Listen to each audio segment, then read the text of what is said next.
the perception that had been created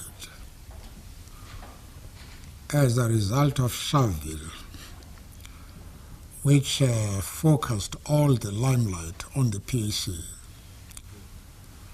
was that the ANC was an organization of moderates, which was on the way out.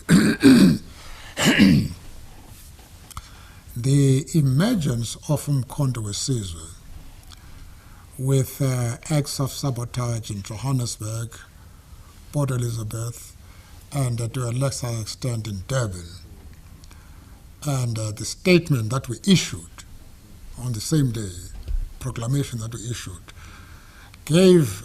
restored the image of the ANC as the vanguard of the liberation movement in this country. We have, fortunately, men and women who knew about explosives. These were homemade and bought ingredients and mixed them up, and we used them.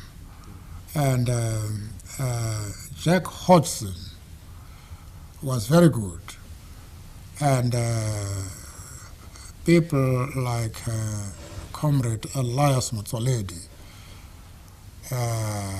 were taught how to manufacture explosives. And they did very well in training others to do so. And we also sent people abroad for professional training. And they came back and trained others, and but using material from which were obtained locally from various chemists and so on. And of course, it later became difficult when the government caught up with what we were doing, and they made it difficult, for chemists to make the stuff available to us. But we were able to manage.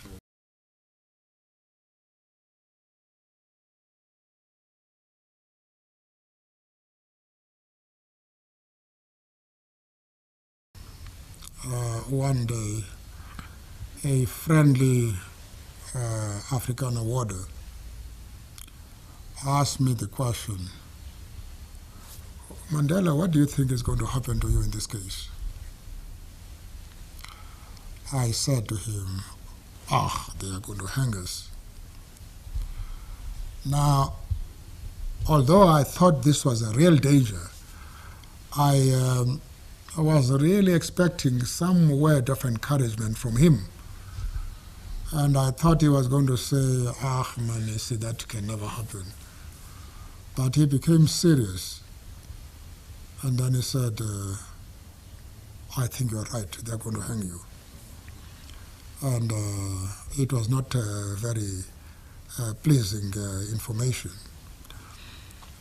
And again, during the trial, we adjourned for lunch. It was a very hot day, and I slept on a bench. And later, white warder came, woke me up, and he said, Mandela, don't you worry about sleeping now. You are going to sleep for a very, very long time. Again, it was not very nice. And but our approach was one of defiance. Our plea reflected that mood, because we said, of course in different words,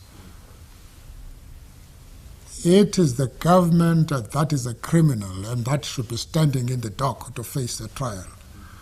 We are not guilty. That was our approach.